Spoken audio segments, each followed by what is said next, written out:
Baiklah, selamat pagi. Perkenalkan sebelumnya nama saya Liditasya Angela Syahaan. Saya dari kelompok 8 dan kali ini saya akan membahas mengenai audit siklus persediaan dan pergudangan. Di mana siklus persediaan dan pergudangan merupakan siklus yang paling unik karena hubungannya yang erat dengan siklus lainnya.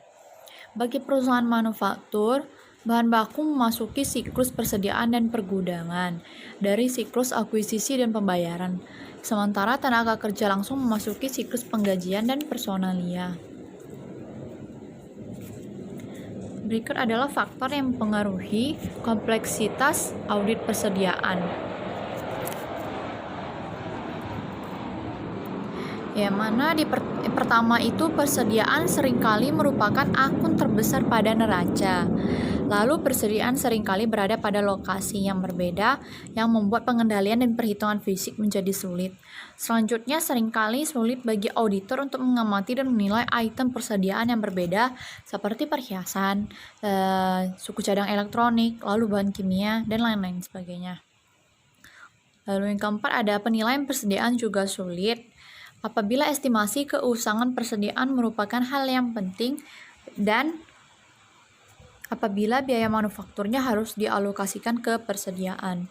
Kemudian yang terakhir terdapat beberapa metode penilaian persediaan yang dapat diterima dan beberapa organisasi mungkin ingin menggunakan metode penilaian yang berbeda untuk berbagai bagian persediaan yang dapat diterima menurut standar akuntansi.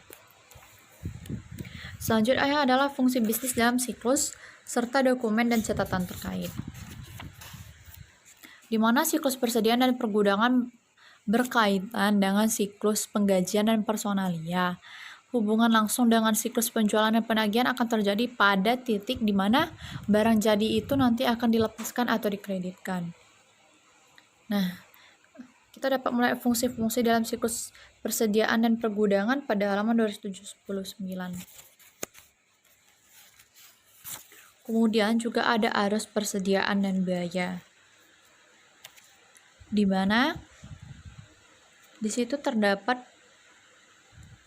penjelasan mengenai bahan baku, tenaga kerja langsung, overhead manufaktur, lalu diproses menjadi barang dalam proses, kemudian barang jadi baru dijual.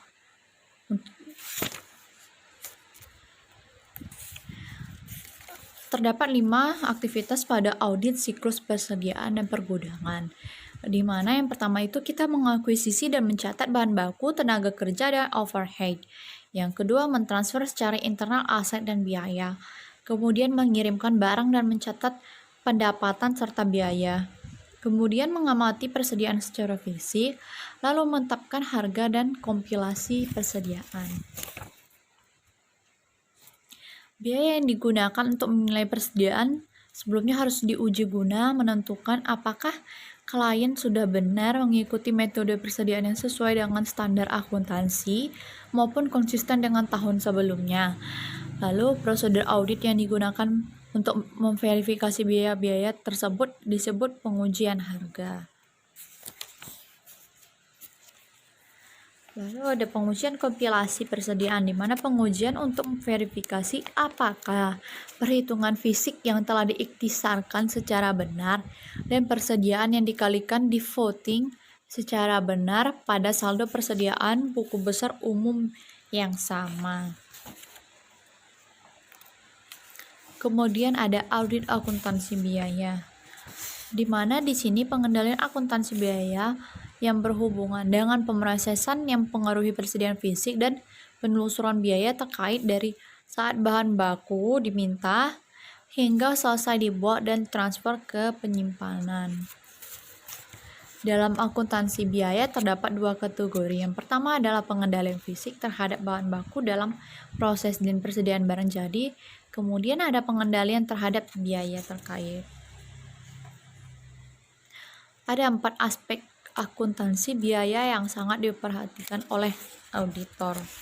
Di mana di sini yang pertama itu adalah pengendalian fisik terhadap persediaan, lalu dokumen dan catatan untuk mentransfer persediaan, lalu ada file induk persediaan perpetual, dan terakhir adalah catatan biaya per unit.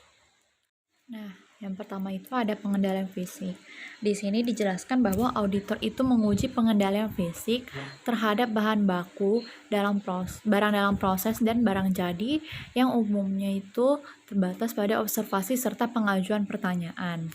Nah, yang kedua itu ada dokumen dan catatan untuk mentransfer persediaan. Di sini dijelaskan bahwa perhatian auditor itu terutama tertuju pada memverifikasi transfer persediaannya dari satu lokasi ke lokasi lainnya, di mana di situ memang sudah dicatat dan semua transfer itu aktual sudah dicatat. Produk yang diberi label dengan kode barang terstandardisasi yang dapat dipindai oleh pembaca kode batang laser dan teknologi lainnya akan mempermudah klien menelusuri pergerakan barang melalui produksi. Di sini juga dicatat mengenai deskripsi serta tanggal semua transfer yang dicatat itu sudah akurat.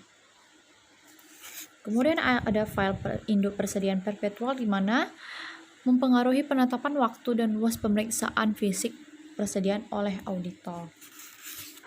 Yang terakhir ada catatan biaya per unit, di mana di sini dijelaskan bahwa keakuratan data biaya bahan baku, tenaga kerja langsung dan overhead manufaktur itu sangatlah penting untuk menyatakan secara wajar persediaan bahan baku, barang dalam proses serta barang jadinya.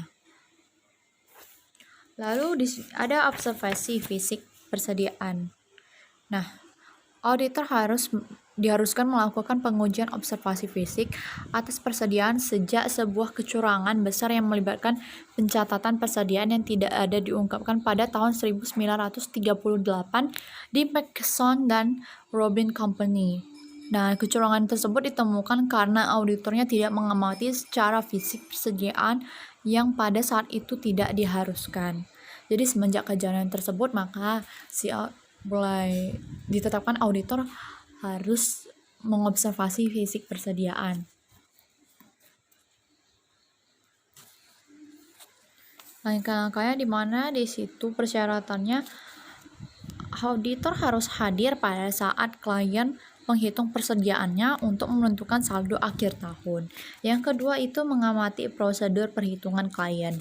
Yang ketiga mengajukan pertanyaan kepada personil klien mengenai prosedur perhitungannya.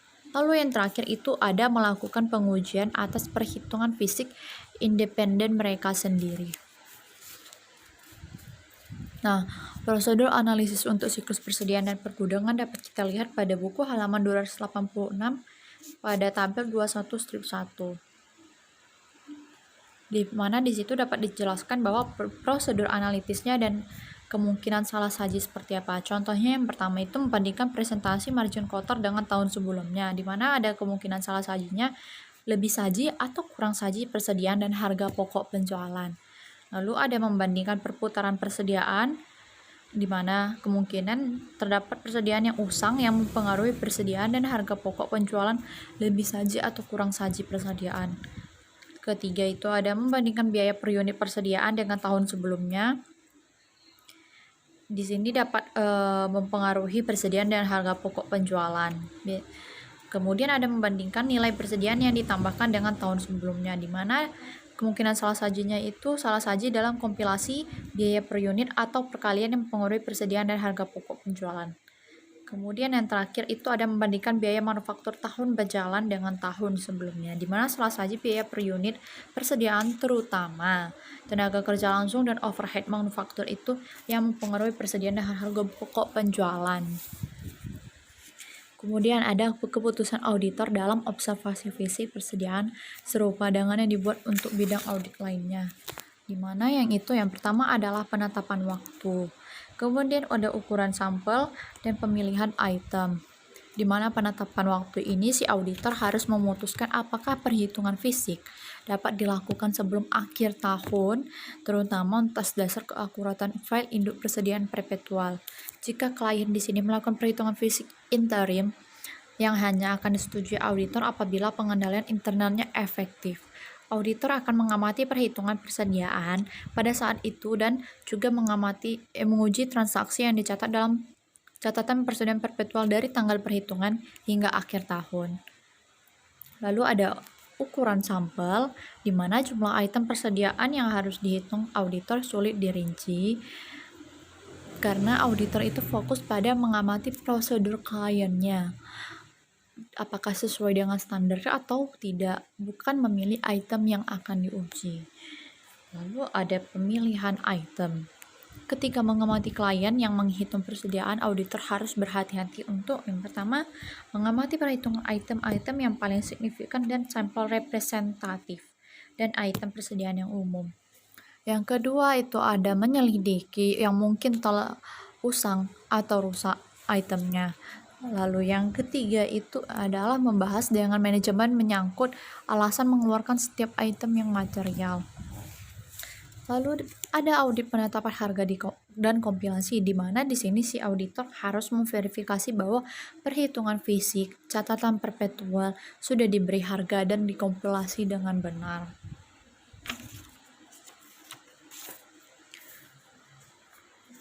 Nah, lalu di situ ada pengujian harga persediaan, di mana mencakup semua pengujian atas dasar harga per unit klien untuk menentukan apakah hal itu sudah benar.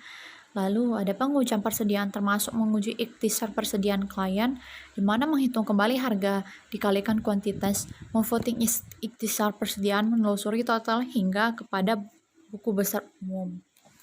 Lalu di situ ada catatan biaya standar, di mana yang mengindikasikan varians bahan, tenaga kerja, dan overhead sangat membantu mengevaluasi kelayakan catatan produk jika manajemen untuk mempertahankan standar tersebut tetap muktahir pada perubahan proses produksi dan biaya. Nah, kita dapat melihat tujuan audit yang berkaitan dengan saldo dan pengujian atas rincian saldo untuk observasi persediaan fisik pada tabel 21 strip 2 pada halaman 290. Di situ dijelaskan apa saja tujuan audit yang berkaitan dengan saldo, lalu prosedur observasi persediaan umum, dan komentarnya. Selanjutnya kita akan membahas mengenai penetapan harga persediaan dibeli, di mana yang termasuk dalam kategori ini adalah seperti bahan baku, suku cadang, dan perlengkapan yang dibeli. Lalu auditor harus memverifikasi klien menggunakan metode apa, lalu auditor juga harus menentukan biaya yang mana akan dilibatkan dalam penilaian item persediaan. Nah, tujuan audit yang berkaitan dengan saldo, pengujian atas rincian saldo untuk penetapan harga dan kompilasi persediaan ini dapat kita lihat pada tabel 21/3 di halaman 292. Kemudian ada penetapan harga persediaan dibuat, di mana dalam penetapan harga persediaan yang dibuat, auditor harus mempertimbangkan biaya bahan baku, tenaga kerja langsung, dan overhead manufaktur.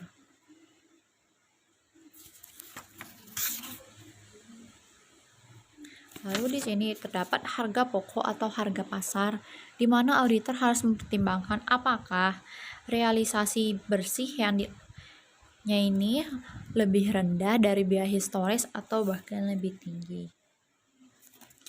Kemudian ada integrasi pengujian, di mana pengujian siklus akuisisi dan pembayaran itu merupakan ketika memverifikasi akuisisi persediaan sebagai bagian dari pengujian siklus akuisisi dan pembayaran. Auditor juga memperoleh bukti mengenai keakuratan bahan baku yang diperoleh dan semua biaya overhead manufaktur yang dikeluarkan kecuali tenaga kerja.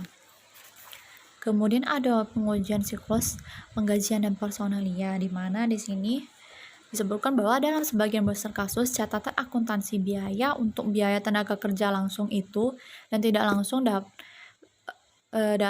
dapat diuji sebagai bagian dari audit siklus penggajian dan personalnya. Kemudian ada pengujian siklus penjualan dan penagihan, di mana sebagian besar pengujian audit harus atas penyimpanan barang jadi serta pengiriman dan pencatatan penjualan dapat dilakukan ketika siklus penjualan dan penagihan diuji. Nah, jika klien menggunakan catatan biaya standar, auditor mungkin bisa menguji harga pokok penjualan standar bersamaan dengan dilaksanakannya pengujian penjualan. Kemudian ada pengujian akuntansi biaya, di mana Pengujian atas catatan biaya merupakan sarana untuk verifikasi pengendalian yang mempengaruhi persediaan, karena auditor tidak memverifikasi sebagai bagian dari pengujian atas ketiga siklus sebelumnya tadi yang sudah dijelaskan. Auditor menguji pengendalian fisik, transfer biaya bahan baku ke barang dalam proses transfer biaya barang yang telah selesai ke barang jadi, file induk persediaan perpetual, dan catatan biaya per unit. Kemudian ada persediaan fisik, penetapan harga, dan kompilasi, di mana persediaan fisik, penetapan harga, dan kompilasi sama pentingnya bagi audit persediaan karena salah saja dalam salah satu aktivitas saja pun dapat menyebabkan persediaan dan harga pokok penjualan yang disajikan itu salah. Nah, keterkaitan dengan berbagai pengujian audit itu dapat kita lihat di gambar 21-4 pada buku di halaman 295. Baiklah, sekian presentasi dari kelompok saya. Saya mengucapkan terima kasih.